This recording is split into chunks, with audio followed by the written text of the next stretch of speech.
일본 항모가 저기에 있다. 전 함재기들을 모두 출동하라. 일본 항모를 파괴하라. 곧바로 요쿠타운과 렉싱턴에서 무려 90여 개의 함재기들이 일제히 날아올라 미친 듯이 일본의 경항모 쇼호에게 날아갔습니다. 인류 최초의 항공모함 대전은 이렇게 시작된 것이었습니다.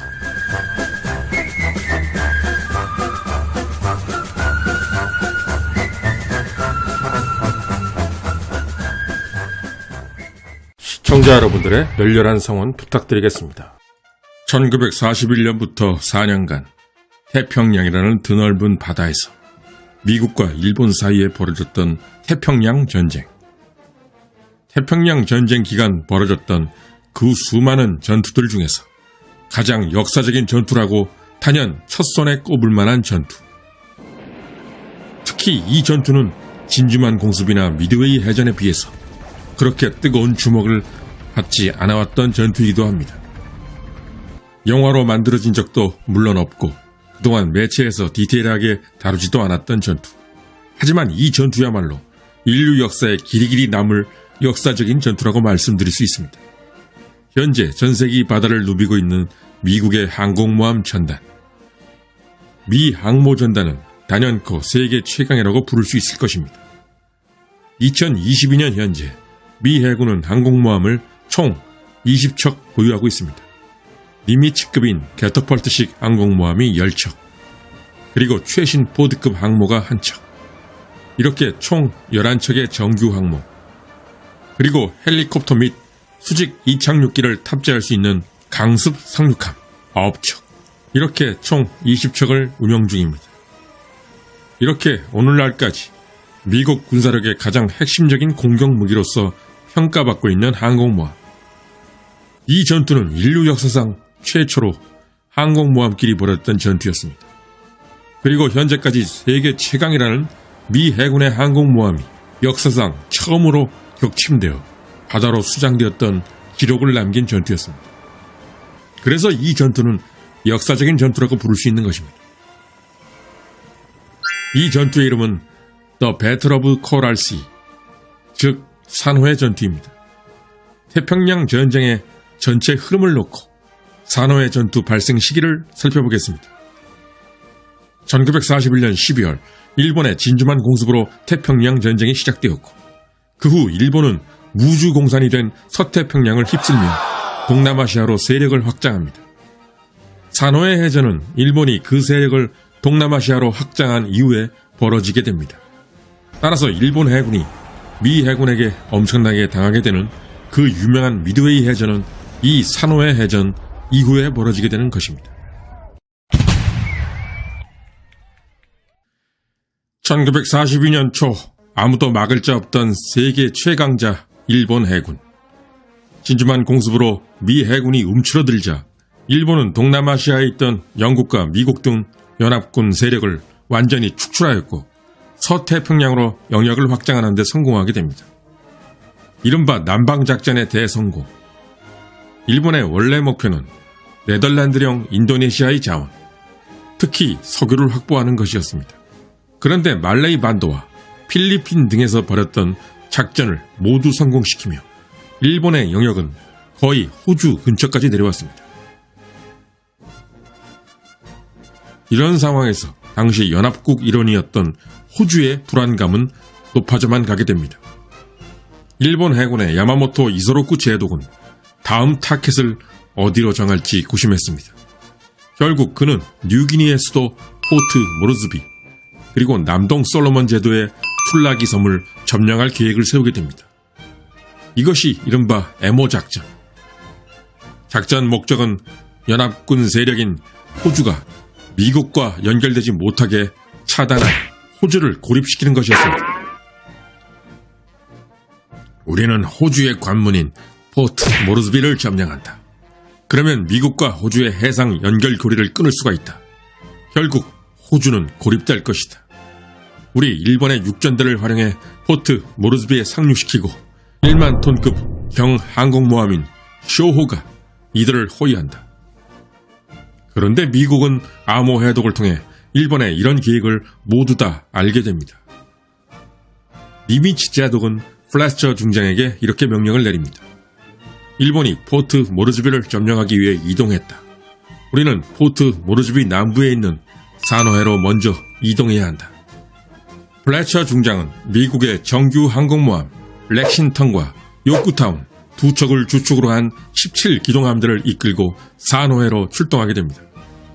이 당시 미 해군이 보유한 이 두 척의 항공모함은 총 150대의 함재기를 탑재할 수가 있었습니다. 또한 니미츠 제독은 플래처 중장에게 100%의 자유재량권을 부여하여 재량껏 일본 해군을 상대할 수 있도록 지원했습니다. 이 시점에서 흥미로운 점은 일본 또한 미군의 교신 내용을 감청하는 데 성공했다는 점이었습니다. 아무래도 미국 녀석들이 사노해로 오고 있는 것 같다. 야마모토 제독은 남방작전에서 대활약을 끝낸 후 일본으로 귀환하던 일본의 정규 항모 쇼카쿠와 지가쿠에게 명령을 내립니다. 미 항모가 사노해로 오고 있다. 즉시 사노해로 출동해서 미 항모를 찾아 격침시켜라.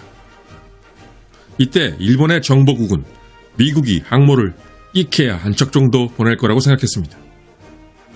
그 시점에서 미 해군에게 그 정도밖에 여유가 없다고 본 것입니다.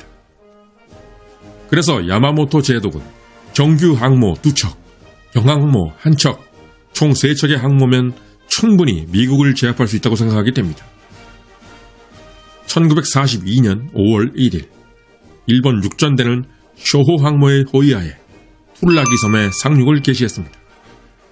그리고 그 후에는 포트 모르즈비까지 점령할 계획이었습니다. 이 작전을 지휘하는 것은 일본의 이노우에 시게요시 제독.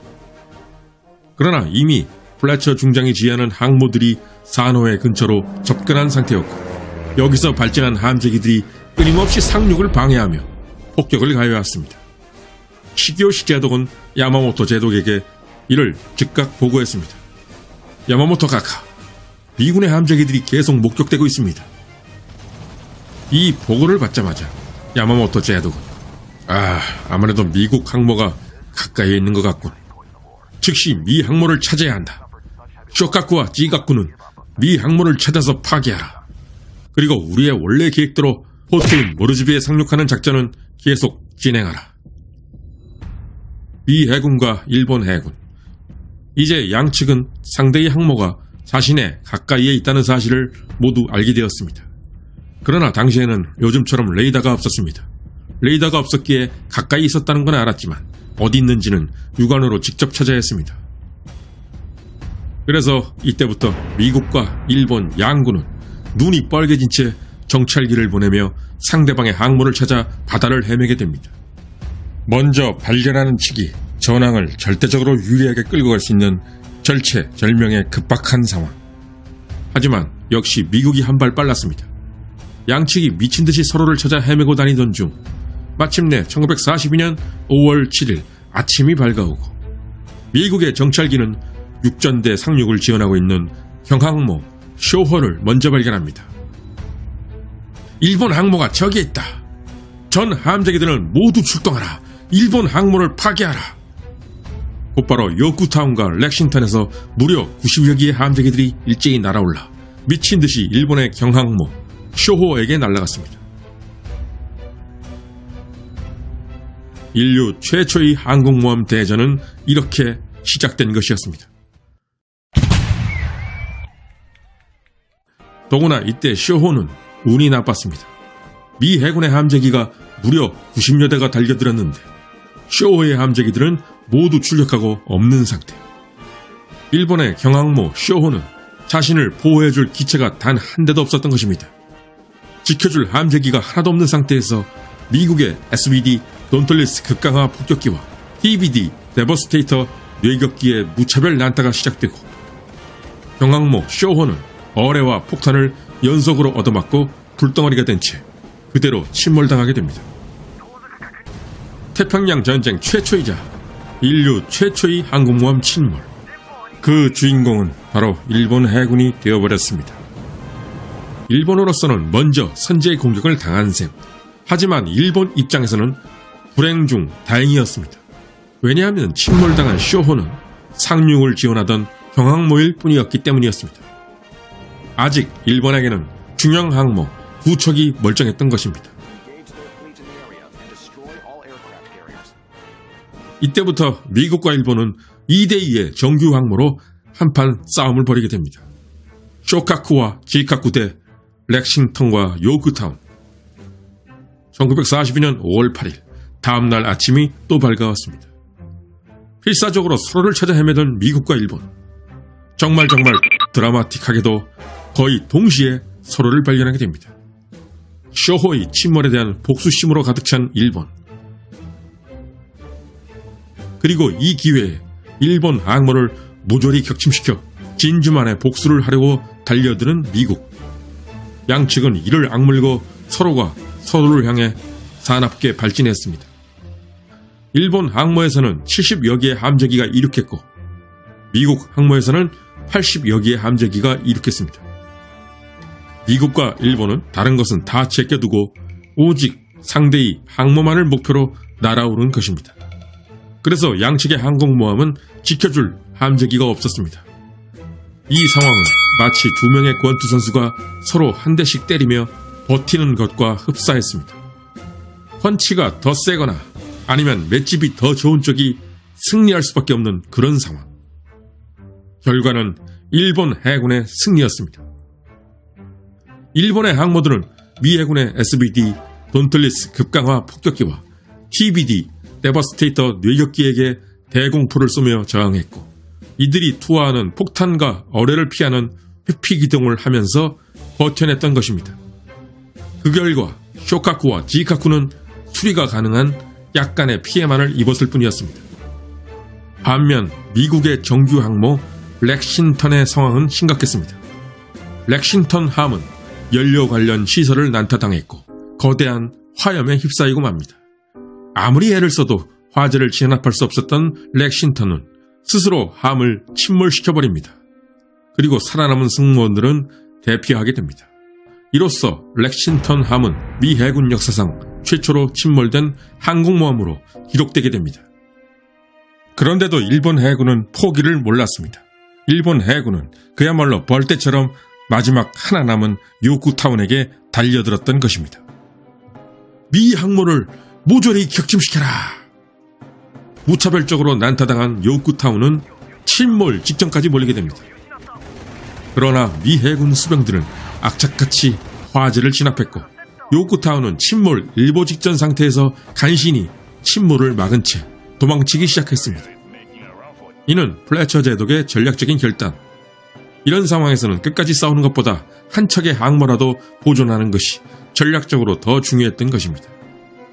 전투 결과는 일본은 경항모 한 척 침몰, 그리고 정규 항모 두 척이 약간의 손실. 반면 미국은 정규 항모 한 척 침몰, 나머지 정규 항모 한 척은 거의 침몰 직전에 처해 꽤 오랫동안 수리가 필요한 상황. 이것은 일본이 판정승을 거둔 것이라고 볼 수 있었습니다. 하지만 전쟁 역사에서 흔히 보듯 막판에는 역시 사람이 문제였습니다. 일본의 이노우에 시게요시 제독은 전략적이지 못했던 것입니다.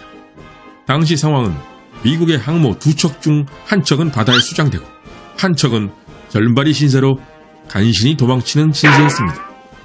그렇다면 야마모토 제독의 원래 계획대로 호주를 고립시키기 위한 포트 모로즈비 상륙이라도 완료했어야 했는데 그는 그냥 그대로 후퇴해버린 것입니다. 우리 경항모 쇼호가 침몰당했다. 일단 작전 중지하고 후퇴한다. 과단성 있는 의사결정, 그리고 기회가 왔을 때 집요하게 물고 늘어지는 공격성. 2차 세계대전 전사를 연구하다 보면 이런 지휘관이 있을 때 항상 대승리를 일궈내는 법입니다. 일본 입장에서는 판정승을 거두고도 지휘관의 결단성 부족과 전략적 감각 부족으로 인해 사노해 해전은 결국 일본의 전략적 패배로 끝나게 됩니다. 사노해 해전은 그때까지 무적이었던 일본 해군이 처음으로 미국에게 저지당한 전투라고 볼 수 있습니다. 하지만 일본 해군의 급강화 폭격기와 뇌격기 조종사들의 실력은 그때까지도 일본이 미국보다는 한 수 위라는 것을 보여준 전투이기도 했습니다. 또한 사노해 해전은 해전에 있어서 얼마나 항공모함이 중요한지 깨닫게 된 전투였습니다. 따라서 미국과 일본은 항모를 잡는 쪽이 전쟁에서 최종 승리하게 된다는 사실을 뼈저리게 깨닫게 되었습니다. 그래서 이후에 벌어지게 되는 전투가 서로의 항공모함을 잡기 위해 벌어지는 미드웨이 해전이었던 것입니다. 또한 구독자 여러분, 이 사실 또한 잊지 말아야 합니다. 바로 미국과 일본의 결정적 차이가 산호의 해전 이후부터 벌어지기 시작했다는 점입니다. 불과 한 달도 지나지 않아 벌어지게 될 미드웨이 해전. 일본의 산업력은 미국에 비해 적은 피해를 입은 쇼카쿠와 지카쿠의 손실을 그때까지 100% 복구시키지 못했지만 거의 목숨만 간당간당할 정도였던 요크타운 호를 미국은 완전히 복구해내게 됩니다. 그래서 다가올 미드웨이 해전에서 미 해군 항모는 엔터프라이즈호, 호넷, 그리고 죽다 살아난 요크타운 호까지 총 3척이 되게 됩니다. 반면 일본은 그때까지 한 번도 미국과 싸워보지 않은 쌩쌩한 정규 항모가 4척이나 있었습니다. 때문에 일본이 쇼카쿠와 지카쿠를 복구했다면 일본은 정규 항모 6척이 되는 것입니다. 만약 일본이 6척의 항모로 미드웨이 해전에 나섰다면 미국이 아무리 운이 좋고 일본의 암호 해독을 하고 있었다 할지라도 절대로 일본 해군을 이겼을 수는 없었을 것입니다. 끝까지 시청해주신 구독자 여러분께 진심으로 감사드립니다. 다음에 더 좋은 영상으로 찾아뵙겠습니다. 감사합니다.